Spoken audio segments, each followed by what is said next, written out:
একটা বাঁশ গাছ এখানে রোপণ করেছে। একটা বাঁশ কাটে এটা লাগাইছে এখানে।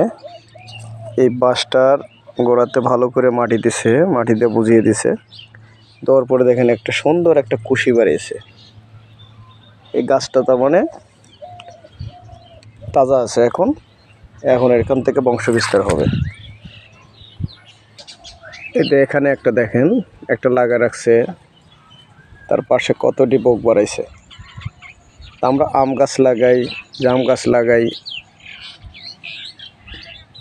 এদিকের লোকজন বাঁশ ঝাড় বিভিন্ন জায়গায় জায়গায় লাগায় যাতে বাঁশ ঝাড়টা বড় হয়।